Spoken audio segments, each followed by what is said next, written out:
Pacheco Pereira nos trouxe e também que o André Freire aqui nos trouxe, ajuda-nos a tentar refletir um bocadinho mais como é que nós podemos mudar a situação. Porque eu penso que no país, já não quero falar muito da Europa, porque o que se passa na Europa e no mundo é evidente que tem reflexo direto naquilo que nós estamos a fazer e naquilo que nós perspectivamos de futuro para o nosso país, para a sociedade. E aquilo que encontramos no dia-a-dia é uma grande incerteza para toda a gente. Quando eu digo que os meus filhos, que um tem 24 anos e outro tem 20 anos, e não sabem muito bem o que é que vão fazer a seguir. Muita gente tirou os seus cursos, dos mais novos, mas ou está a tirar, mas muitas vezes, o que não acontecia na minha geração, também ainda não sou muito velho, mas também já não sou muito novo, mas as pessoas têm uma grande indefinição, esta geração atual. Se calhar os culpados somos nós próprios da geração anterior, da minha geração. Que caminho é que nós queremos fazer também na política? Porque toda esta gente que aqui está, acho eu, que procura respostas, procura também contribuir. E como é que é possível nós contribuirmos? Também não sabemos como é que vai ser a seguir. Como o próprio André aqui disse, a dúvida é muito grande, com toda a incerteza, e como o Pacheco Pereira nos trouxe também, prever o futuro é cada vez mais difícil, porque cada vez isto muda mais depressa. E o que é hoje verdade, amanhã pode não ser. Considerando tudo o que se passou até agora, após 25 de Abril, com a estrutura partidária que ainda, de alguma maneira, Portugal é um dos países mais estáveis das últimas décadas, olhando para a Espanha, olhando para a Itália, olhando para toda a Europa, Portugal acaba por ser, nos últimos 40 anos, dos países onde a estrutura partidária é mais estável, nomeadamente ao nível do Partido Comunista, por exemplo. Porque em Espanha não existe a esquerda unida, ou não sei se já nem sei bem se é assim, o Partido Comunista Italiano também já não existe, os próprios partidos de direita na Itália e Espanha também, os anteriores não existem, portanto houve muita modificação, mesmo na própria França. Já não falamos do Reino Unido, mas houve grandes alterações ao nível da estrutura partidária, o que não é verdade em Portugal. Mas cada vez mais vão aparecendo alguns afloramentos, não sei se pode dizer desta maneira, algumas iniciativas político-partidárias, algumas iniciativas de cidadãos, algumas iniciativas muito popularuchas. Eu digo isto quando falo do Marinho Pinto. Acho que é a coisa mais horrível. Quando eu falei há pouco tempo com uma... Eu sou do PSD. Atenção, sou militante do PSD. Mas há muitos que não sabem, ou alguns poderão não saber. Marinho Pinto, eu falei há pouco tempo com uma jornalista de um jornal da concorrência, se calhar, de alguns que aqui estão, Correio da Manhã. Uma pessoa da política, e que eu disse, olha, mas o Marinho Pinto ainda está no Parlamento Europeu. Não me diga. O cidadão não sabe, quando um jornalista da política não sabe. Agora vejamos o que é que se passa com o cidadão que acha que o Marinho Pinto deve ser uma coisa do outro mundo, que é o defensor da maior seriedade, da maior idoneidade ao nível político-partidário.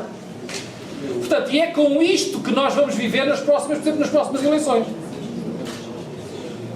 Como é que é possível combater isto? Mas também combater isto ao nível dos nossos próprios partidos estruturados. Partido Socialista, Partido Social Democrata, PP, o PCP não é para aí chamado, porque a CDU é uma coisa que não existe, como sabem, o Partido Ecologista não é verdade, eu já disse isto várias vezes.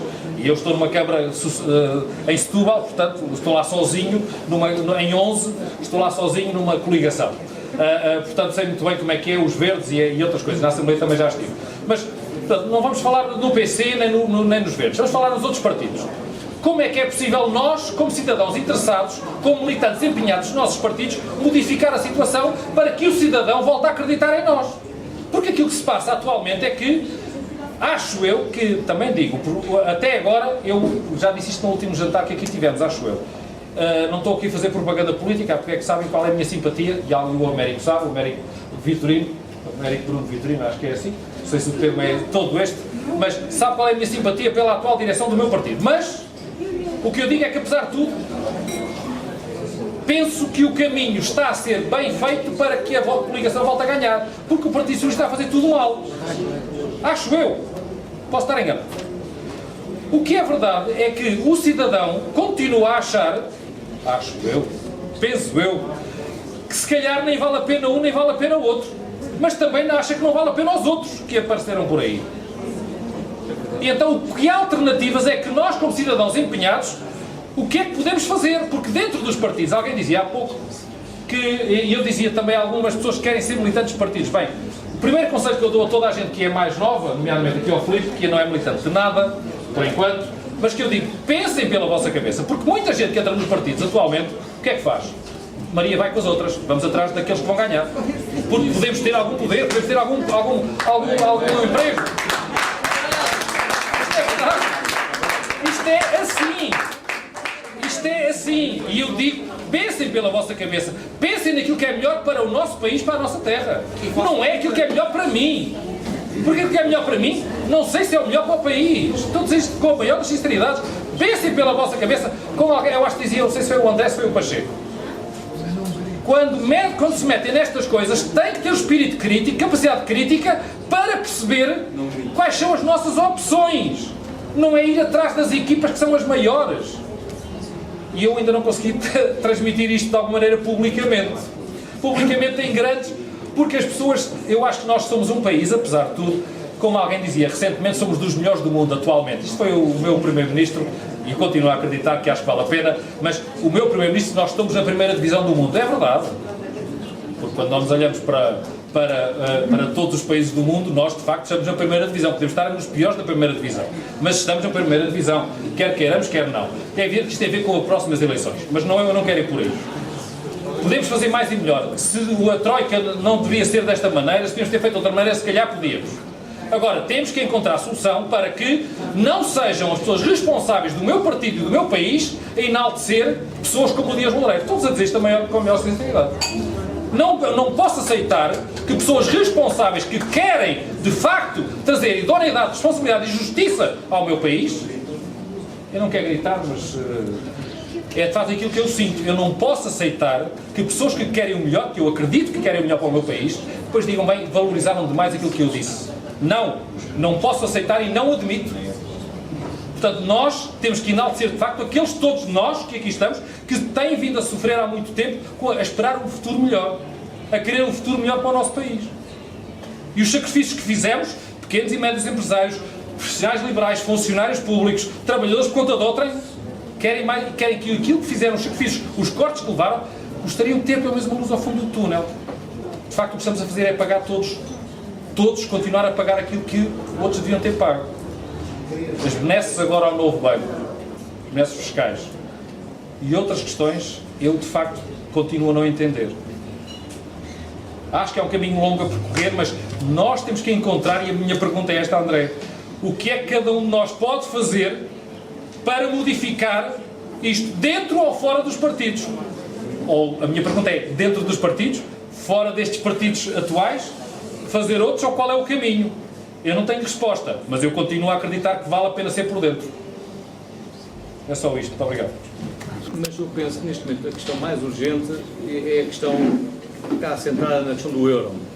Porque é a questão que está na ordem do dia, com a Grécia, mais 1.000 milhões, menos 1.000 milhões, e não é que as outras questões não sejam importantes, mas essa parece ser a mais urgente.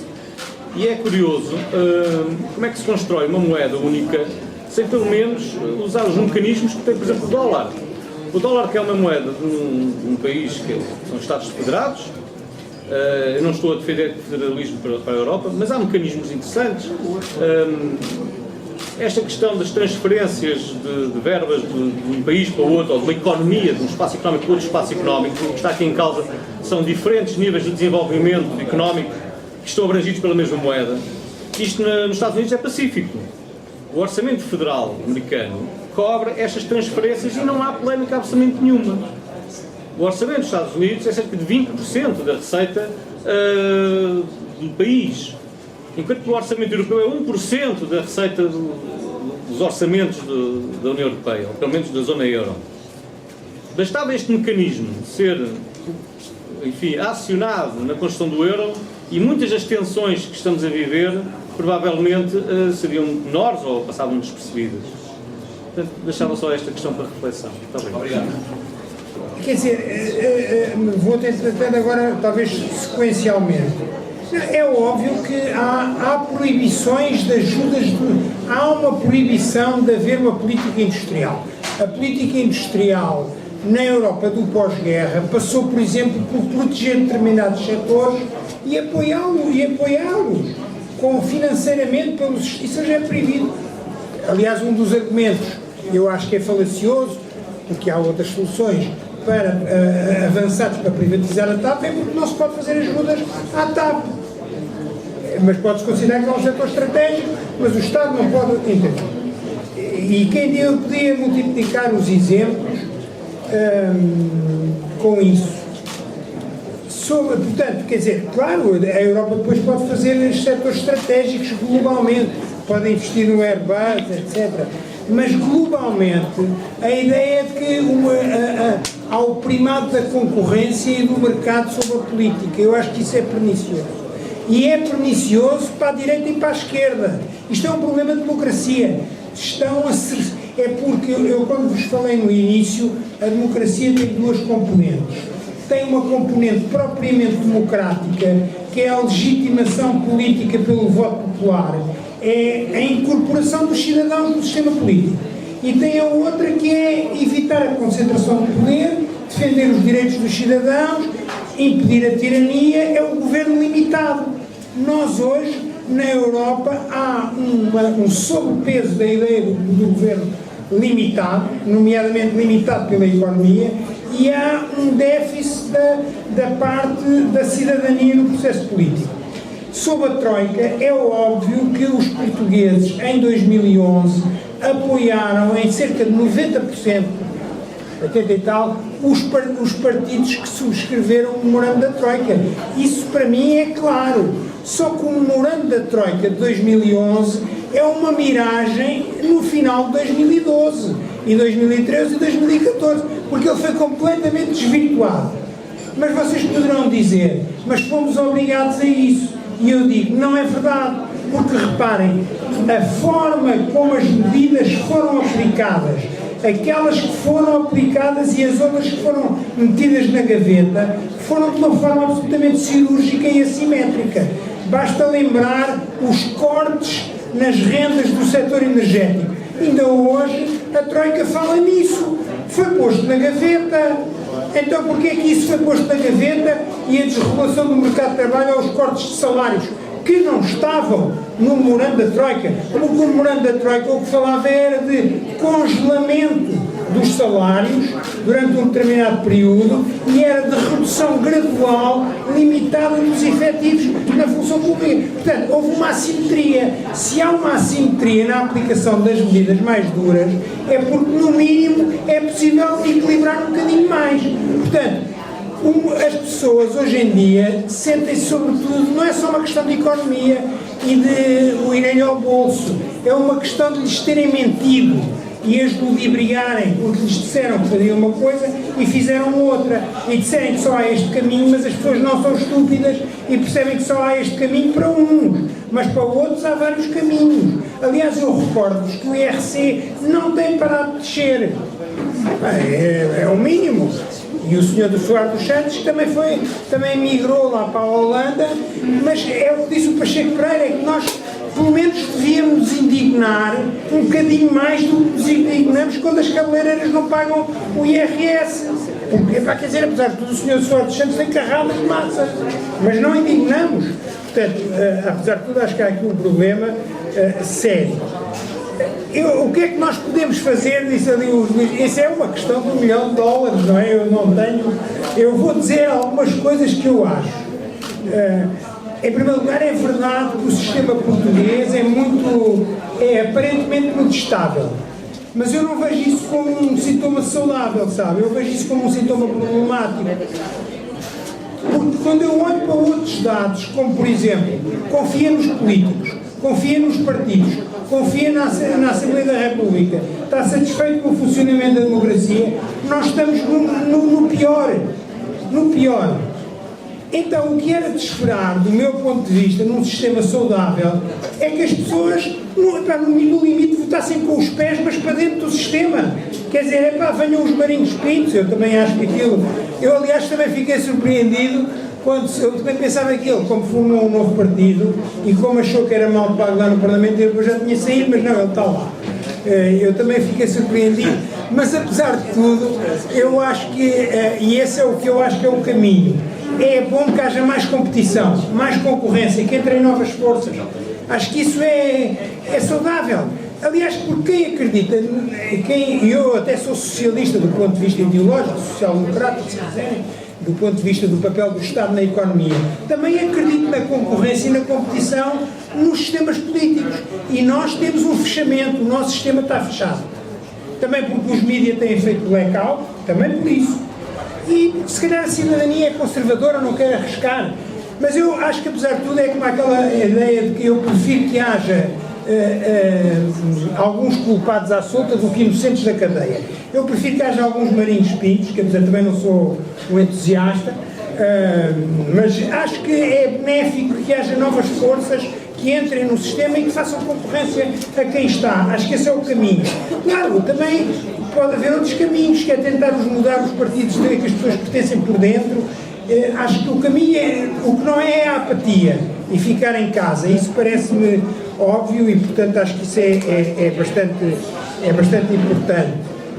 Sobre o Bismarck e o Marquês de Pombal, enfim, acho que deixo para...